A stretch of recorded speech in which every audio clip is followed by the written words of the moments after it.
नमस्कार साथियों, स्वागत है आप सभी का एक बार फिर से अपने YouTube channel DC geography classes में। यदि चैनल पर नए हैं तो चैनल को सब्सक्राइब कर लीजिए और बेल आइकन को प्रेस कर लीजिए ताकि हर नई वीडियो की नोटिफिकेशन आप तक आसानी से पहुंचती रहे। तो चलिए हम लोग आज के सेशन की शुरुआत करते हैं।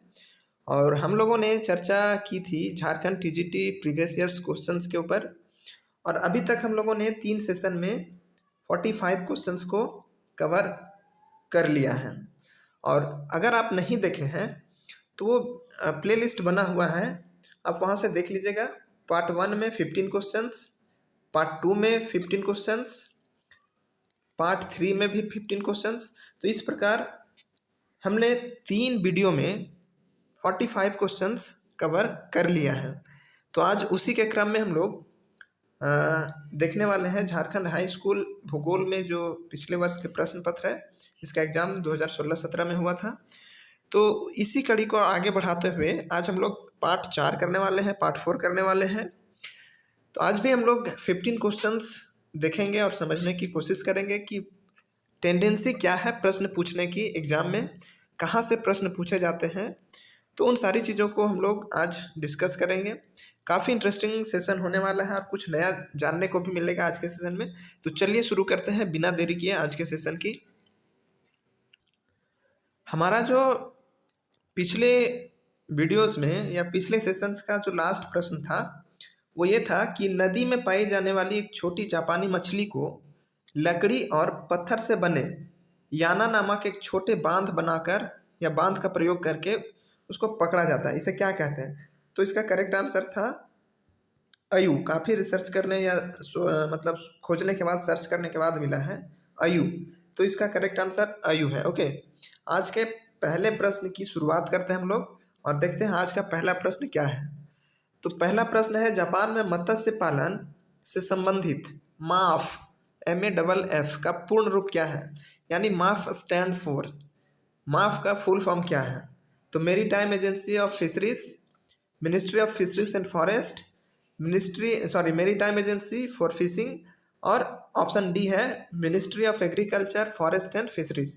तो correct answer ministry of agriculture forest and fisheries हो जाएगा। ओके, ये काफ़ी इंपॉर्टेंट है और पूछा गया है क्योंकि आपको TGT में जापान का मत्स्य उद्योग पढ़ना है, तो उसी से संबंधित ये है जहाँ से प्रश्न पूछा गया है। ओके, नेक्स्ट क्वेश्चन देखते हैं हम लोग।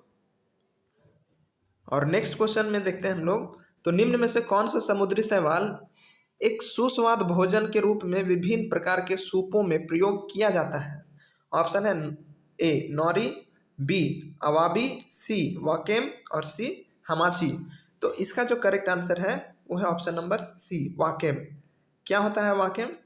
तो वाकेम एक प्रकार का समुद्री शैवाल होता है। क्या? समुद्री शैवाल होता है जो कि खाने के लिए लोग इसका यूज करते हैं। और वाकेम का जो प्रोडक्शन होता है, उत्पादन होता है, वो जापान में और कोरिया में किया जाता है। ठीक है, जापान एंड कोरिया में इसका यूज लोग किस लिए करते हैं? तो इसका वाकेम एक जो एल्गी है इसका सूप बनाते हैं। ठीक है, सूप जो हम लोग सूप पीते हैं, जो होटलों में मिलता है हमें, या घरों में हम लोग बनाते हैं सूप, तो इसका वाकेम का सूप बनता है और इसका सलाद भी बनता है। तो कैसा होता है वाकेम देखते हैं। तो कुछ इस प्रकार का एल्गी होता है वाकेम, एक समुद्री शैवाल के रूप में, जिसका यूज लोग खाने के लिए करते हैं। और बाकायदा जापान और कोरिया में इसकी खेती भी की जाती है समुद्र तटीय क्षेत्रों में। ठीक है, जो शैलो ओशंस होते हैं वहाँ पे इस वाकेम का बाकायदा खेती भी की जाती है। ठीक है, जापान और कोरिया में, और इसे सूप बनाया जाता है और सलाद भी बनाया जाता है इससे। ठीक है, अब इसके अलावा अगर वाकेम की बात करें, इसका सेवन लोग क्यों करते हैं? तो इसमें जो कैलोरी होता है वो कम पाया जाता है। ठीक है, और दूसरा जो हमारे बॉडी को नीड होता है सबसे ज़्यादा न्यूट्रिएंट्स, पोषक तत्व, वो काफ़ी प्रचुर मात्रा में वाकेम में पाया जाता है, जिसके कारण इसकी खेती की जाती है। और अभी हाल के वर्षों में ये काफ़ी चर्चा में रहा है। और इसके जो खेती है इसको प्रोत्साहित करने के लिए, इसको प्रमोट करने के लिए काफ़ी बड़े पैमाने पर प्लानिंग भी की गई है। तो हाल में ये करंट अफेयर में भी बना है अब ये चूँकि 2016 में 17 में एग्ज़ाम हुआ था तो उस समय पूछा गया था, तो अभी हो सकता है कि पूछा जाए कि वाकेम का उत्पादन विश्व के किन देशों में किया जाता है। तो जापान और कोरिया इसके उत्पादन में काफ़ी अग्रणी है, ध्यान रखिएगा। ओके। नेक्स्ट क्वेश्चन है, वायुमंडल की कौन सी परत है जिसमें ओजोन परत पाई जाती है? तो काफ़ी इजी था, समताप मंडल में ही ओजोन परत पाई जाती है, जो कि हमारे पृथ्वी पर आने वाली अल्ट्रावायलेट रेज से प्रोटेक्ट करती है हमें, ठीक है। और हमें जो स्किन कैंसर होने का जो चांस होता है उसको काफ़ी हद तक कम कर देती है ये ओजोन लेयर, ठीक है। नेक्स्ट क्वेश्चन है, और ये वायुमंडल से देखिए कितने क्वेश्चंस पूछे गए हैं। वायुमंडल में कौन सी परत को आयन मंडल भी कहते हैं? मतलब थर्मोस्फेयर को आयन मंडल के नाम से जाना जाता है, इसलिए ऑप्शन नंबर डी करेक्ट हो जाएगा। काफ़ी इजी क्वेश्चंस था। फिर है, कौन सी परत वायुमंडल के कुल गैसीय द्रव्यमान का लगभग 75% हिस्सा है? यानी हम पूरे एटमॉस्फेयर को देखें तो क्षोभ मंडल, समताप मंडल, मध्य मंडल, वायुमंडल जो भी है, इनमें सबसे ज़्यादा परसेंट जो है वो किसका है? तो ये है आपका क्षोभ मंडल का, जो धरातलीय क्षेत्रों में आपको मिलता है, जहाँ पर मौसम संबंधी घटनाएं काफ़ी ज़्यादा होती है। यही क्षोभ मंडल का विस्तार पूरे वायुमंडल के 75% भाग में पाया जाता है। ओके। नेक्स्ट है, वायुमंडल किस आधार पर दो मुख्य परतें होमोस्फेयर और हेटेरोस्फेयर में विभाजित किया गया है? हमने तो बहुत लेयर पढ़ा है, परत पढ़ा है, क्षोभ मंडल, समताप मंडल, मध्य मंडल, और यहाँ पूछ रहा है कौन सा आधार है जिस पर पूरे वायुमंडल को दो भागों में बांटा गया है या दो परतों में बांटा गया है। तो पहला परत है होमोस्फेयर और दूसरा परत है हेटेरोस्फेयर, ठीक है। तो इसका जो आधार है, बेस है, वो है रासायनिक संरचना के आधार पर। ध्यान रखिएगा, रासायनिक संरचना के आधार पर हमारा वायुमंडल को दो भागों में बांटा गया है, एक हेटेरोस्फेयर और दूसरा होमोस्फेयर। हेटेरोस्फेयर में काफ़ी असमानता पाई जाती है, तापमान को लेके, दाब को लेके, आर्द्रता को लेकर। वहीं होमोस्फेयर जो होता है इसमें काफ़ी समानता होती है तापमान में, वायु दाब में और आर्द्रता में, ठीक है। तो ये करेक्ट आंसर इसका ऑप्शन नंबर बी है। नेक्स्ट क्वेश्चन देखते हैं, वायुमंडल की किस परत में उल्काएं जलती हैं? तो इसका करेक्ट आंसर ए है, मध्य मंडल में। और ऐसा कहा जाता है कि ये सपोज हमारी पृथ्वी है, ठीक है। अब पृथ्वी है, अब पृथ्वी पर क्या हुआ कि ये हमारा वायुमंडल है। अब क्षोभ मंडल, समताप मंडल और ये मध्य मंडल, जब उल्का पिंड पृथ्वी की तरफ आती है तो जैसे ही ये मध्य मंडल में प्रवेश करती है, इसमें काफ़ी जो धूल कण होते हैं, डस्ट होते हैं, काफ़ी अधिक मात्रा में होते हैं, ठीक है। जिसके कारण जैसे उल्का इस परत में प्रवेश करती है, ये रगड़ खाने लगती है, और रगड़ खाने के कारण क्या होता है, इसमें चमक उत्पन्न होता है और फिर ये इसमें आग लग जाता है गर्मी के कारण, और ये जल जाता है, ठीक है। तो ग्रामीण क्षेत्रों में ऐसा कहा जाता है कि जब उल्का पिंड गिरता है तो उसको लोग शुभ मानते हैं और कहते हैं कि अगर इस समय उल्का पिंड गिरते समय अगर कुछ मन्नत मांगते हैं तो वो मन्नत आपकी पूरी होती है। हालांकि ऐसा कुछ है नहीं, लोगों में एक भ्रम है, मिथ्य है, ठीक है। तो इसका correct answer option number A है। नेक्स्ट क्वेश्चन देखते हैं, वायुमंडल की लगभग मोटाई कितनी है? तो करेक्ट आंसर ए हो जाएगा, 1000 किलोमीटर। काफ़ी इजी क्वेश्चन है। अब देख लीजिएगा कि वायुमंडल से संबंधित कितने प्रश्न पूछे गए हैं, 4-5 तो हो गया ना, तो काफ़ी इंपॉर्टेंट है हमारा वायुमंडल। नेक्स्ट है, निम्न में से कौन सा ऑस्ट्रेलिया का सबसे बड़ा लौह अयस्क खनन केंद्र है? तो ऑप्शन ए है मरियाना हब, बी है हमसरली माइंस, सी है होप डाउन्स और सी है सीसेल लौह अयस्क खनन केंद्र। तो इसका करेक्ट आंसर हमसरली माइंस हो जाएगा, ठीक है। कहाँ है हमसरली माइंस? तो जब आप ऑस्ट्रेलिया का मैप देखेंगे तो ऑस्ट्रेलिया के मैप में कुछ इस प्रकार का आपका ऑस्ट्रेलिया का मैप देखने को मिलेगा, ठीक है, इस प्रकार का। अब यहाँ पे आपको ग्रेट सैंडी डेजर्ट मिलेगा देखने को, ठीक है, जब आप ऑस्ट्रेलिया का फिजिकल मैप देखेंगे तब। और इसी के पश्चिम में वेस्ट साइड में एक यहाँ रेंज है जो हमसरली रेंज के नाम से जाना जाता है, ठीक है। फिजिकल मैप में आपको मिलेगा हमसरली रेंज, और इसी हमसरली रेंज के आसपास हमसरली माइंस है जो कि आयरन ओर का सबसे बड़ा माइन है ऑस्ट्रेलिया में। ठीक है, तो ये आपके लिए काफ़ी इंपॉर्टेंट है। हमसरली माइंस कहाँ है? तो ऑस्ट्रेलिया में है। किस लिए फेमस है? तो आयरन ओर के माइनिंग के लिए फेमस है। नेक्स्ट क्वेश्चन, एल्सन आयरन एंड स्टील ग्रुप की पूर्ण स्वामित्व वाली उप कंपनी एन स्टील माइनिंग किस देश की सबसे बड़ी लौह अयस्क उत्पादक है? ठीक है, अब देखिए एक कंपनी है जिसका नाम है एल्सन आयरन एंड स्टील ग्रुप। अब ये मेन कंपनी है।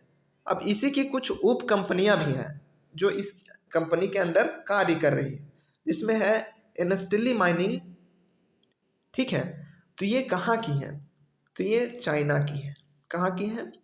चाइना की। ठीक है, जो सबसे बड़ी लौह अयस्क उत्पादक कंपनी है। ठीक है, करेक्ट आंसर सी हो जाएगा। नेक्स्ट क्वेश्चन देखते हैं, 2015 के दौरान निम्न में से किस देश में सबसे अधिक डॉलर मूल्य का लौह अयस्क आयात किया गया था, यानी दूसरे देशों से इंपोर्ट किया गया था? तो करेक्ट आंसर है डी, चाइना। ठीक है, दूसरे देशों से चाइना काफ़ी बड़े पैमाने पे आयरन ओर का इंपोर्ट किया था। ओके, नेक्स्ट क्वेश्चन है, दक्षिण अमेरिका में लौह अयस्क का सबसे बड़ा उत्पादक देश है? तो ऑप्शन नंबर ए ब्राज़ील। ठीक है, जब हमने ब्राज़ील को पढ़ाया था, कवर किया था साउथ अमेरिका में, तो उसमें हमने बताया था कि ब्राज़ील में कौन से क्षेत्र है जहाँ पे आयरन ओर का प्रोडक्शन काफ़ी बड़े पैमाने पे है। अगर आपको याद हो ब्राज़ील के कुछ खान जो हमने बताया है तो कमेंट बॉक्स में ज़रूर बताइएगा, और अगर नहीं पता है तो साउथ अमेरिका का वीडियो आप ज़रूर देखिएगा, हमने बनाया हुआ है, उसमें हमने सारी चीज़ों को एक एक करके बताया है। ठीक है, तो इसका करेक्ट आंसर ए हो जाएगा।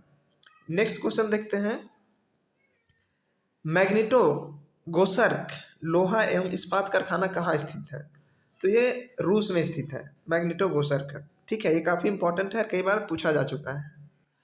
नेक्स्ट क्वेश्चन है, 2015 के दौरान निम्न में से किस देश ने सबसे अधिक डॉलर मूल्य का लोहा, अब यहाँ प्रश्न पूछा गया है सबसे अधिक मूल्य का, डॉलर मूल्य का लोहा अयस्क निर्यात किया, यानी एक्सपोर्ट दूसरे देशों में बेचा गया। तो ये करेक्ट आंसर ऑस्ट्रेलिया का। ठीक है, सबसे ज़्यादा आयात कौन करवाया था? चाइना। और सबसे ज़्यादा निर्यात कौन किया है? तो ऑस्ट्रेलिया। और ऑस्ट्रेलिया में काफ़ी अच्छे क्वालिटी के आयरन ओर्स पाए जाते हैं। ठीक है, अब देखिए इस प्रश्न को समझने से एक चीज़ तो स्पष्ट हो जाता है कि बहाली आई 2016 में, एग्ज़ाम हुआ 2017 में, और प्रश्न पूछ रहा है कब का? 2015। तो आप सोच लीजिए 16 में बहाली आएगी, 17 में एग्ज़ाम, और प्रश्न पूछेगा 15 का। वही स्थिति अभी है, 2022 में बहाली आएगी, 23 में एग्ज़ाम होगा, और 21 का क्वेश्चन पूछा जाएगा। इसलिए हमारे एग्ज़ाम के पॉइंट ऑफ व्यू से 2021 का डाटा काफ़ी इम्पोर्टेंट होने वाला है। तो आप जहाँ से भी हो सकता है अपने लेवल से एक्सपोर्ट इंपोर्ट का, प्रोडक्शन का और रिजर्व का, इन 4 चीज़ों का आपको डाटा करंट तैयार करके रखना है। ठीक है, 2020 का और 2021 का। तो चलते हैं आज के लास्ट प्रश्न की तरफ, और आज का लास्ट प्रश्न है, 2014 के अनुसार विश्व में लोहे का सबसे बड़ा उत्पादक देश कौन है? तो चीन है। पूरे वर्ल्ड में जो आयरन ओर का प्रोडक्शन होता है सबसे ज़्यादा चाइना करता है। ठीक है, तो correct answer option number C हो जाएगा। आई होप कि आपको क्लियर होगा, और यही था आज का हमारा एक छोटा सा सेशन। आई होप कि ये सेशन आपको काफ़ी अच्छा लगा होगा और काफ़ी इंफॉर्मेटिव रहा होगा। हमारे अगर टेलीग्राम चैनल से आप नहीं जुड़े हैं तो वीडियो के डिस्क्रिप्शन बॉक्स में टेलीग्राम चैनल का लिंक दिया हुआ है, वहाँ से आप हमारे टेलीग्राम चैनल को ज्वाइन कर लीजिए। जब ये 150 यानी 150 प्रश्न जब कंप्लीट हो जाएंगे तो इस पीडीएफ को आपको इसी टेलीग्राम में शेयर कर दिया जाएगा, जहाँ से आप अपने डाउनलोड करके आप पढ़ाई कर सकते हैं। ठीक है, हाँ एक चीज़ और, अभी कुछ लोगों का कमेंट आ रहा था कि सर आपने जो टेलीग्राम चैनल का लिंक दिया है वीडियो के डिस्क्रिप्शन बॉक्स में, वहाँ से वो ज्वाइन नहीं हो पा रहा है। अगर डिस्क्रिप्शन बॉक्स से ज्वाइन नहीं हो पा रहा है तो आप टेलीग्राम में सर्च कीजिएगा JRF/NET/PGT ज्योग्राफी, तो आपका जो टेलीग्राम चैनल है वो आपको मिल जाएगा, वहाँ से आप ज्वाइन कर सकते हैं। ठीक है, तो चलते मिलते हैं हम लोग अगले सेशन में, तब तक के लिए धन्यवाद।